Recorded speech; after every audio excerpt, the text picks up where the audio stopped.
how did we get here? You want to jump into that? I do want to jump into that. So this requires like a deeper conversation, right? As far as what's happening at the border and everything that preceded it. So a lot of this conversation is stemming from us going to see Julian Castro last week. Yeah. And one of the questions that came up when they were talking about basically, aid for Latin America was how are you going to do that? Because there's so much corruption, in these towns, Yeah, so in these countries. Yeah, essentially the moderator said that, his take on it was that throwing money at the problem, these are his words, wasn't going to help anything because these governments are corrupt and that's just going to add to the corruption. I don't want to say if there is corruption because we know that there is corruption, right? We will accept that as a given. Yeah. The problem is that this corruption was actually created by us and the rest of the world, right?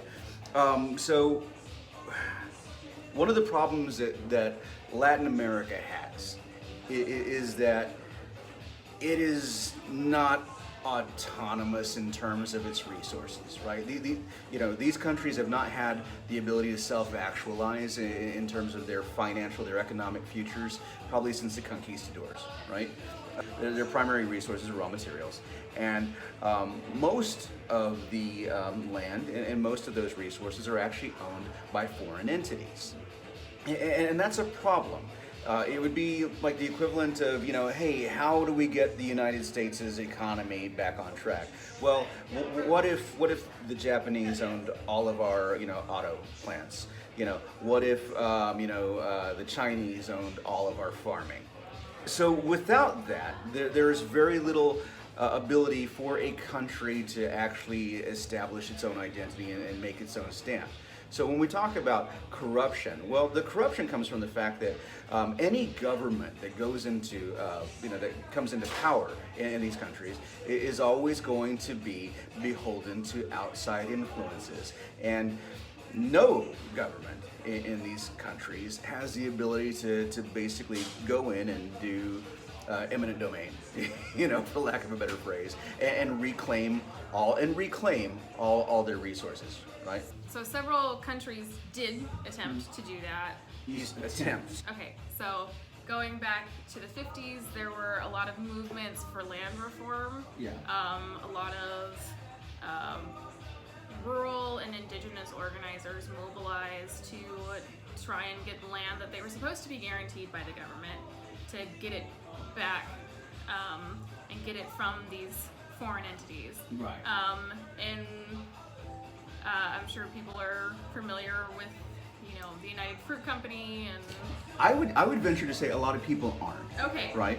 So the United Fruit Company was a company that owned the majority of land in, I believe, El Salvador and Guatemala in the early 20th century to the mid 20th century. These leftist sort of like land reform movements came through and they pushed for politicians and got them elected. And so then you had these very leftist governments come to power in these countries that were threatening to sort of repatriate all of this land. Let's cut to the chase. What happened? The United States backed coups in almost every Latin American country. Every time these countries have attempted to assert their autonomy, there has been an influence based on corporate interests from the United States, to overthrow governments. Elected governments, sometimes those elected governments were not necessarily capitalists. Sometimes they were communist, etc. We can look back on the the Contras and the Sandinistas, things like that, right? Which we exerted our influence on, and we usually did that under the guise of saying this is for a political, strategic reason, but it was usually for a corporate reason. And we talked about United Fruit Company. I always call it Chiquita Banana. Everybody knows it is Chiquita Banana now, but that's the problem, right? Yeah. So when we talk about what how we got to this place, why these countries, are prone to corruption. What they have learned over the last 100 years is that if they come to power to serve the people and reclaim their natural resources and their place in the world, they will be overthrown by outside influences.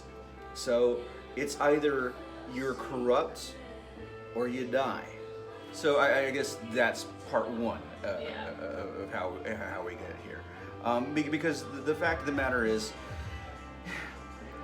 if you're looking at poverty, people always go, well, they're coming here to make a better life for themselves. And other people will go, well, they should just make a better life for themselves where they came from.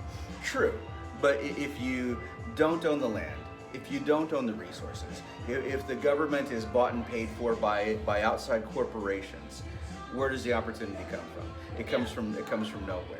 And these are external influences by larger countries that have significantly more capital and that have significantly stronger militaries. And even if we don't send our troops there, we send guns there, and we send training for whatever movement we want to get behind that returns our influences, our corporate influence to the region. Yeah. So, what would you say is part two of the problem or of the issue? Well, so in our very quick, Cliff's Notes version of why, Latin America has, certain obstacles to overcome, that takes us from I guess about the 20s to somewhere about the late 80s, the mid 80s, right? The next significant influence happens in the 90s. And this one is undoubtedly something that the United States did. We'll bring that up in another conversation. All right. All right.